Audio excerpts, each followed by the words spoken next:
Hello.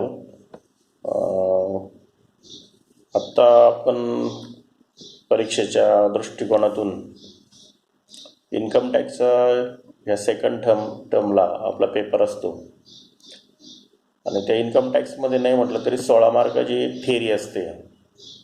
ती theory सगळी basic असते. ही बेसिक थेअरीसुद्धा सर्व विद्यार्थ्यांनी अत्यंत पद्धतशीरपणे जर तयार केली तर पैकीच्या पैकी याच्यात मार्क मिळतात. म्हणून आपण यात इन्कम टॅक्सच्या बेसिक थेअरीपासून चालू करणार आहे.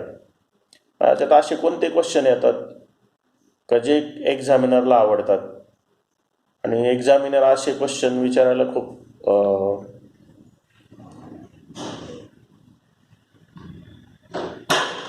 असे क्वेश्चन त्यांना खूप आवडतात. म्हणजे बेसिक म्हणजे इन्कम टॅक्स म्हणजे काय बाबा, हा कन्फ्यूज होण्यासारखा प्रश्न आहे. इन्कम टॅक्स मुळात टॅक्स काय हा प्रकार इथपासून चालू होतो, परंतु आपल्याला इन्कम टॅक्स मधले काही बेसिक फक्त एक्झामच्या दृष्टिकोनातून आपण पाहतोय. त्यात येते असेसमेंट इयर आणि प्रिव्हियस इयर. हे दोन विद्यार्थ्यांना काही कळत नाहीये. असेसमेंट इयर म्हणजेच आपण जो टॅक्स भरतो ते वर्ष. It is a term of the relation of to tax filing.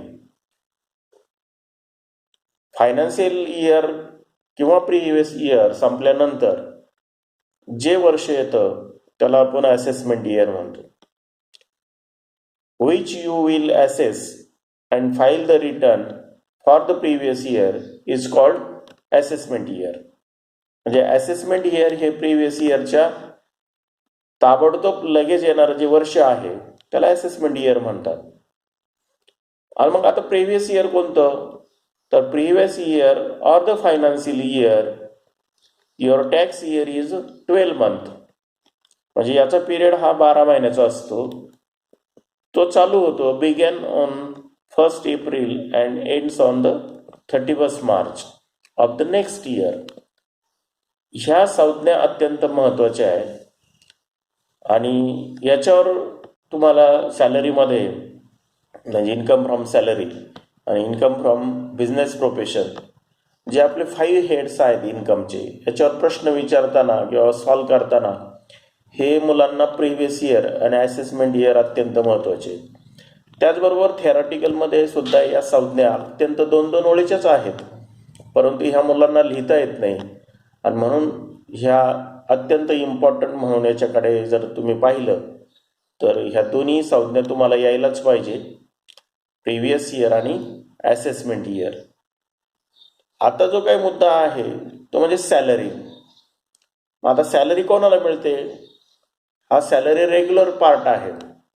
म्हणजे जो जॉब चालू करतो आणि जो पेरोलमध्ये आहे HR डिपार्टमेंटमध्ये आणि एम्प्लॉयर आणि एम्प्लॉईचं जिथं रिलेशनशिप आहे तो मेजर कंपोनंट्स हा सॅलरी म्हणून पाहिला जातो. आणि अशाच व्यक्तीला सॅलरी मिळते का जो एम्प्लॉयर आणि एम्प्लॉई रिलेशनशिपमध्ये आहे. मग ती कंपनी असेल, प्रायव्हेट इन्स्टिट्यूट असेल, गव्हर्नमेंट किंवा सार्वजनिक महामंडळ किंवा सार्वजनिक संस्था किंवा अनेक ज्या सगळ्या घटना आहेत तिथंच ही सॅलरी दिली किंवा घेतली जाते. मग जी दिली जाते तो एम्प्लॉयर म्हणजे मालक, म्हणजे कंपनी असेल तर तो एम्प्लॉयर झाला आणि जो काही सॅलरी घेतो त्याला एम्प्लॉई असं म्हणतात. म्हणजेच कामगार आणि मालक असं नातं ॲज पर ॲक्ट किंवा लिगली तिथं असायला पाहिजे. सपोज मी माझ्या वाईफला जर पगार दिला दर महिन्याला तर त्याला सॅलरी नाही म्हणत. तर माझ्या मुलीला मी जर दर महिन्याला 5,000 रुपये दिले तर मुलगी ही सॅलरी म्हणू शकत नाही. म्हणून मी तुम्हाला इथं स्पेशली सांगतो का इथं जर का सॅलरी डिटेल्स किंवा पे स्लिप हे टॅक्स स्टेटमेंटला आपल्याला आवश्यक असतं.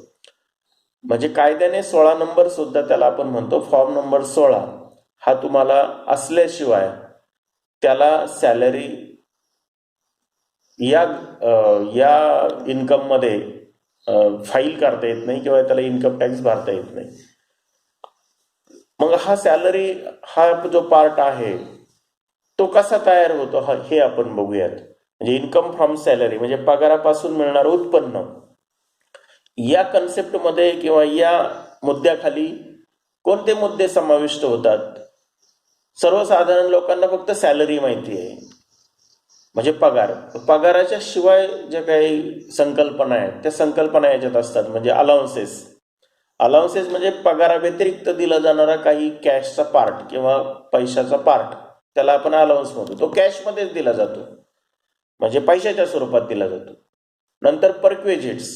परक्वेजिट्स असा प्रकार आहे का तो सॅलरी व्यतिरिक्त दिला जातो, सॅलरी शिवाय दिला जातो. म्हणजे सॅलरी पण दिली जाते, अलाउन्स पण दिला जातो आणि परक्वेजिट्स पण दिले जातात.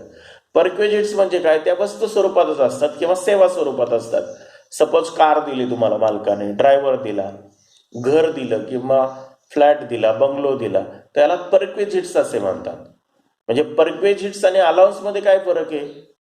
काइंड्स ऑफ मध्ये ज्या सर्व्हिसेस प्रोव्हाइड केल्या जातात त्याला परक्वेजिट्स म्हणतात, आणि ज्या सर्व्हिस पूर्ण करण्यासाठी कॅश दिली जाते त्याला अलाउन्सेस असे म्हणतात. बऱ्याच मुलांना अलाउन्सेस आणि परक्विजिट मधला नेमका फरक कळत नाही. बेसिकली हा जो काय मनी मॅटर आहे तो rendering your job, your employment agreement नुसार ठरलेला असतो. आता याच्यात अजून एक चौथा प्रकार पडतो, म्हणजे सॅलरी, अलाउन्स, परक्विजिट शिवाय अजून फ्रिंग बेनिफिट्स म्हणून दिले जातात. फ्रिंग बेनिफिट्स हे कॅश स्वरूपात पण दिले जातात आणि काइंड स्वरूपात पण दिले जातात. आता कॅश स्वरूपात काय दिलं जातं आणि काइंड स्वरूपात काय दिलं जाऊ शकतं ते तुम्हालाच मी सांगतो. सपोज तुमची मुलगी किंवा मुलगा म्हणजे पाल्य स्कूलमध्ये आहे, त्याची फी ते भरत असतील तर ती कॅश स्वरूपात झाली. तुमच्या मुलीला आता मिलिटरीमध्ये टेम्पो किंवा बसेस मुलांना ने आणण्यासाठी असतात, ती तुमची जी सवलत दिली किंवा जे वाहन पुरवलं गेलं त्याला परक्विजिट्स असं, याला ऑल फ्रिंग बेनिफिट्स असे म्हणतात. किंवा तुम्हाला लॅपटॉप दिला, तुम्हाला मोबाईल दिला, किंवा तुम्हाला काही ट्रेनिंगच्या फॅसिलिटीज दिल्या किंवा काही एंटरटेनमेंटच्या फॅसिलिटी द्या, क्रेडिट कार्ड लिमिट दिलं किंवा अजून काही होम लोनच्या फॅसिलिटी दिल्या, तर याला सगळ्याला फ्रिंग बेनिफिट्स किंवा फ्रिंग फॅसिलिटी असं म्हणतात. म्हणजे ह्या कॅश स्वरूपात सुद्धा असू शकतात आणि ह्या कशा स्वरूपात असतात? काइंडच्या स्वरूपात, वस्तू स्वरूपात सुद्धा दिले जातात, किंवा काही फक्त सर्व्हिस स्वरूपात. म्हणजे एंटरटेनमेंट, सपोज दर रविवार तुम्हाला पिक्चर दाखवला गेला, तो फ्री ऑफ चार्ज दाखवला गेला तर त्याला सर्व्हिस प्रोव्हाइड केली असं म्हणतो. किंवा क्लब फॅसिलिटी दिली, तुम्ही बॅडमिंटन खेळणार किंवा तुम्ही रेसिंगसाठी कुठं क्लबला जॉईन झालात किंवा तुम्ही स्विमिंगसाठी जॉईन झालात, तर याला फ्रिंग बेनिफिट्स असं म्हणतात. म्हणजे या 4 उत्पन्नाचे सॅलरीपासून मार्ग आहेत. हे टोटल जे पार्ट आहेत, जो व्यक्ती सॅलरी घेतो त्याच व्यक्तीला मिळतात, इतरांना मिळत नाही, म्हणून त्याला इन्कम फ्रॉम सॅलरी म्हणतात. मग ज्या प्रायव्हेट कंपन्या आहेत त्या कंपन्या असं काही आमिष दाखवून किंवा अशा काही सेवा देऊन त्या एम्प्लॉयमेंट ॲग्रीमेंट करत असतात. त्याच्यासाठी सॅलरीचा इन्कम काय आहे किंवा इन्कम फ्रॉम सॅलरी काय आहे, हा जॉब नेमका काय आहे, याबाबत तुम्हाला अत्यंत हा एक महत्त्वाचा थेरॉटिकल पार्ट म्हणून सुद्धा आणि 16 मार्काला प्रॉब्लेम सोल्युशन सुद्धा या टॉपिकवर असतं.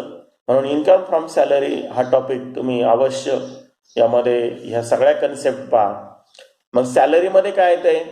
एक बेसिक सॅलरी येतं, म्हणजे जी बेसिक सॅलरी असते ती ठरलेली असते, दरवर्षी ती 3%ने 10%ने वाढत असते. म्हणून एक पार्ट आला बेसिक सॅलरीचा. दुसरा जो पार्ट आला तो ॲडव्हान्स सॅलरीचा. तुम्ही आधीच काही सॅलरी जर घेतली असेल, म्हणजे पुढील काळातील, पुढील महिन्यातील, पुढील वर्षातील जर सॅलरी तुम्ही आत्ताच घेतली असेल या महिन्यात, त्याला ॲडव्हान्स सॅलरी म्हणतात. किंवा लिव्ह एनकॅशमेंट पण म्हणतात. लिव्ह एनकॅशमेंट म्हणजे काय? तुम्ही रजेच्या काळातील काही सॅलरी घेतली असेल तर त्याला लिव्ह एनकॅशमेंट म्हणतात. या सगळ्या सॅलरीच्या पार्श्वभूमीवर बेसिक सॅलरीला सॅलरी या प्रकारात घेतलं जातं. आता आपण अलाउन्सेसकडे जाऊ. अलाउन्सेस म्हणजे नेमके कोणते अलाउन्सेस आहेत? आता याच्यात इन्कम टॅक्सच्या नियमानुसार 2 प्रकार अलाउन्सेसचे पाडलेले आहेत.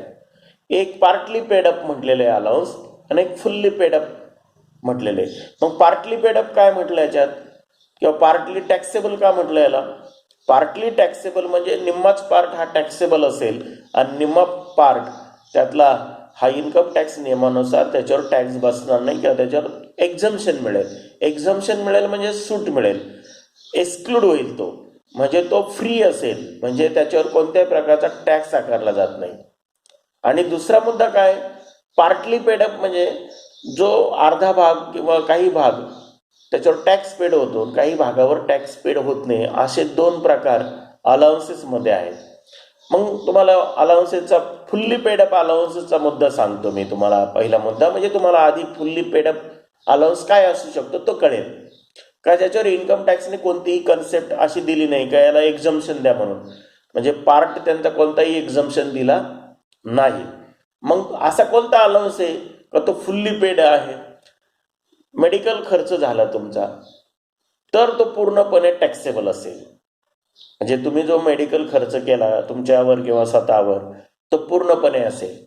तुम्ही ट्रॅव्हल केला, पूर्णपणे ट्रॅव्हल तुमचा काय असेल, ट्रान्सपोर्ट काय असेल किंवा सिटीतला कन्व्हेन्स काय असेल, टोटली काय असेल तो टॅक्सेबल असेल. मग आता पार्टली टॅक्सेबल अलाउन्स कोणता?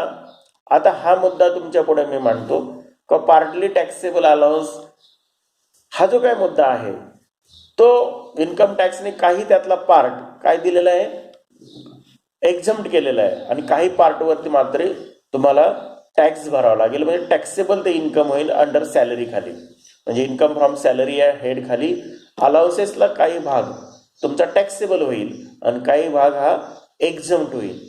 पहिला जो मुद्दा आहे चिल्ड्रेन एज्युकेशन अलाउन्स, हा पार्टली पेडअप आहे आणि पार्टली टॅक्सेबल आहे. मग पार्टली काय झालंय, म्हणजे तुम्हाला जर चिल्ड्रेन एज्युकेशन अलाउन्स असेल तर प्रत्येक मुलाला 100 रुपये महिना, असे 12 महिने म्हणजे 1200 रुपये. आणि असे किती मुलांना, तर फक्त 2 मुलांना, म्हणजे 2च मुलं तुम्हाला याच्यात कायद्यानुसार एज्युकेशन अलाउन्सला मान्य आहेत. म्हणजे 2 मुलांचे 100 रुपये महिन्याप्रमाणे 12 महिन्याचे 2400 रुपये एक्झम्प्ट होतील, म्हणजे त्याच्यावर टॅक्स बसणार नाही. दुसरा मुद्दा हॉस्टेल अलाउन्स, चिल्ड्रेनसाठी जो काही अलाउन्स आहे तो हॉस्टेल आहे. मुलं जर आता हॉस्टेलला राहत असतील तर त्यांच्यासाठी हा 300 रुपये पर चाइल्ड आणि प्रत्येक महिन्याला हा अलाउन्स मिळेल 2च चाइल्डसाठी, म्हणजे 2 चाइल्ड पर चाइल्डला 300, असे 2 गुणिले 300 रुपये, असे जर 600 रुपये गुणिले 12 महिने जर केलं तर 72 म्हणजे 7,200 रुपये एक्झम्प्टेड होतील किंवा त्याच्यावर टॅक्स बसणार नाही. असे हे जे काही सगळे प्रकार आहेत ते अलाउन्सेसमध्ये आहेत. अच्छा, ह्या अलाउन्सच्या सगळ्या प्रक्रियेमध्ये जर का तुम्ही लक्ष घातलं तर हे प्रत्येक अलाउन्स इन्कम टॅक्सच्या नियमानुसार तुम्हाला त्या प्रोव्हिजन वाचाव्या लागतील किंवा रीड करायला लागतील. या जर रीड तुम्ही केअरफुली केल्या तर तुम्हाला एक्झम्पशनचं लिमिट काय आहे किंवा त्याचं टॅक्सेबल लिमिट काय आहे हे लक्षात राहील. त्याचप्रमाणे परक्विजिट्स आहेत, ह्या फुल्ली टॅक्सेबल आहेत, परंतु काही लोकांना टॅक्सेबल दिलेले नाहीत. अशा 3च काही घटना आहेत आपल्याकडे भारताच्या घटनेमध्ये. एक तर जो जज पाहिजे, म्हणजे कोर्टाचा किंवा हायकोर्टाचा, त्या जजसाठी सर्व अलाउन्सेस एक्झम्प्टेड आहे, म्हणजे कोणताही अलाउन्स गव्हर्नमेंटने जर दिला तर तो अलाउन्स पूर्णपणे काय आहे, माफ आहे, त्याच्यावर कोणत्याही प्रकारचा टॅक्स बसणार नाही. त्याचबरोबर त्याला फॅसिलिटी दिली असेल, कार फॅसिलिटी, हाऊसिंग किंवा फॅसिलिटी, किंवा त्याला बँगलो दिला असेल, किंवा त्याच्या खाली त्याला काही सर्व्हिसेससाठी गार्डनर किंवा वॉचमन किंवा कुक असे काही जर व्यक्ती दिले असतील तर त्याचा सगळा चार्ज गव्हर्नमेंट भरतं. आणि हा गव्हर्नमेंटचा चार्ज जरी भरला तरी तो सॅलरीमध्ये इन्क्लूड करता येत नाही, त्याच्यामुळे त्याचा सॅलरीचा जो टॅक्स आहे तो टॅक्स त्याला वाढत नाही. ह्या ज्या संकल्पना आहेत ह्या संकल्पना अत्यंत महत्त्वाच्या आहेत. त्यामुळे अलाउन्स आणि परक्विजिट्स या संकल्पना तुम्ही समजून घेतल्या तर टोटली तुमचे हा प्रॉब्लेम सॉल्व्ह करण्यासाठी तुम्हाला चांगली मदत होईल. त्याच्यावर फ्रिंग बेनिफिट्स आहेत. फ्रिंग बेनिफिट्स शासनाने किंवा इन्कम टॅक्सने सुद्धा कोणतेही एक्झम्प्ट केलेले नाही, त्याच्यावर पूर्णपणे टॅक्स बसेल. अशा ज्या काही संकल्पना आहेत या संकल्पना तुम्ही सॅलरी संदर्भात तुम्ही पाहिल्या पाहिजेत, त्या वेळोवेळी वाचल्या पाहिजेत. तर त्याचे लिमिट आणि एक्झम्पशनचे काय प्रोव्हिजन आहेत, तरतुदी काय आहेत इन्कम टॅक्स ॲक्ट 1961 नुसार, त्या तुम्ही लक्षात घेतल्या पाहिजे. याच्यानंतर आपण परत भेटू सॅलरीज टॉपिकमध्ये नंतरच्या क्लासमध्ये. आत्ता तुम्हाला याच्यात काय समजलं त्यानुसार आपण पुढचा जो काय क्लास आहे किंवा लेक्चरचा दुसरा पार्ट आहे सॅलरीमधला तो आपण बघूया. थँक्यू. धन्यवाद.